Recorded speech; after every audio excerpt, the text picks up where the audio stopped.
हम सभी परमात्मा पिता को बुलाते आए कि हे प्रभु आप आओ, दया करो। हम प्रार्थना भी करते थे, ईश्वर तुम ही दया करो, तुम बिन हमारा कौन है। दुर्बलता अधीनता धरो, तुम बिन हमारा कौन है। तो बाप अपना कर्तव्य पूरा करने के लिए इस सृष्टि पर आते हैं। बाप कहते हैं देखो बच्चे, तुम जब परम धाम से आते हो, तुम तो पावन आत्माएं बहुत ही हो, तुमको पवित्र शरीर मिलता है, योग बल द्वारा तुम्हारा ये शरीर तुम्हें मिलता है, लेकिन मुझे भी तो आत्माओं से बात करनी है, मुझे भी मुख चाहिए। तो इस पतित विकारी भ्रष्टाचारी दुनिया में मुझे पतित शरीर में और साधारण तन में आना पड़ता है। अगर मैं राजाओं के तन में आऊं तो राजा लोग ही तो उनसे मिल सकते हैं, गरीब तो मिल ही नहीं सकेंगे। अगर मैं सन्यासी के तन में आऊं तो लोग कहेंगे भाई ये तो सन्यासी ही ज्ञान सुन सकते हैं, गृहस्थी तो सुन नहीं सकते। तो मैं ऐसे व्यक्ति के तन में आता हूँ जो अति साधारण है। बड़े भी मिल सकते हैं, छोटे भी मिल सकते हैं। तो हम जो कहते आए नयनहीन को राह दिखाओ, प्रभु पग पग ठोकर खाऊं, तो परम पिता परमात्मा हमारे खातिर इस विकारी भ्रष्टाचारी दुनिया में आते हैं और आकर के हमारा कल्याण करने के लिए वृद्ध तन का आधार लेते हैं।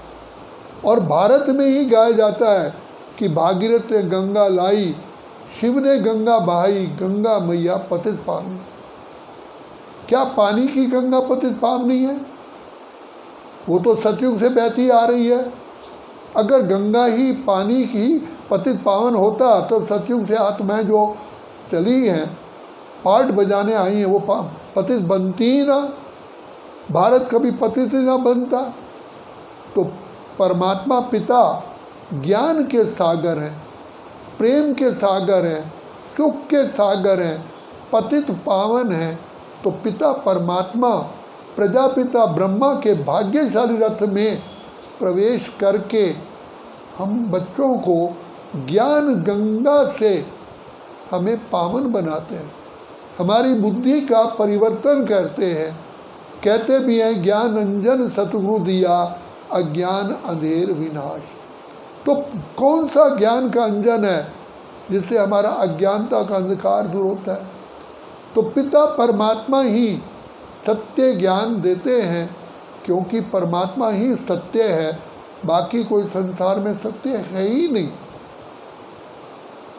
तो पिता परमात्मा वर्तमान समय हमको आकर के जो हमारे लिए सुखदायी और कल्याणकारी ज्ञान है वही हमको देते हैं। हमें अपनी पहचान दे करके हमें खुद की भी पहचान देते हैं और अपने साथ योग लगवा करके सहज राज योग सिखाते हैं, जिसे कर्म योग, ज्ञान योग, बुद्धि योग, सहज योग कहा गया है। इसका इतना वंडरफुल प्रभाव है, संसार में रहते हुए हम चढ़ती कला में जाते हैं। इस ज्ञान को सुनने के पश्चात सन्यासी भी हैरान होते हैं कि हमने घर बार छोड़ा, बीवी बच्चे छोड़े, हम तो पावन नहीं बन सके, हमें तो दवाइयों का सहारा लेना पड़ा। भले लोग जानते हैं कि वो पवित्र रहते हैं, लेकिन वास्तव में वो दवाइयों का सहारा लेते हैं, जड़ी बूटियों का सहारा लेते हैं। ये गुप्त रहस्य है। लेकिन संसार में रहते हुए कर्म योगी, सहज योगी बाबा हमको बना करके कैसे विकारों से हमको ऊंचा उठाते हैं। विकारों के ज्ञान से ही हमें मुक्त कर देते हैं, उसके बदले में हमको पवित्र ज्ञान देते हैं। और जिस पवित्र ज्ञान को हम रोज़ ग्रहण करने से हम आत्माएं परिवर्तन होती हैं। इसलिए बाबा बार बार कहते हैं मुझे ऐसा ज्ञान देना है जिससे तुम्हारे संस्कार परिवर्तन हो। आत्मा में संस्कार हैं, तो संस्कार परिवर्तन करने के लिए योग अग्नि चाहिए और ज्ञान का बल चाहिए। तो बाप आकर के सहज ज्ञान और सहज राजयोग की शिक्षा दे कर के हमारे संस्कार परिवर्तन करते हैं, हमें कांटे से फूल बनाते हैं और हमें कौड़ी से हीरा जैसा बनाते हैं और हमारा भाग्य श्रेष्ठ बनाते हैं।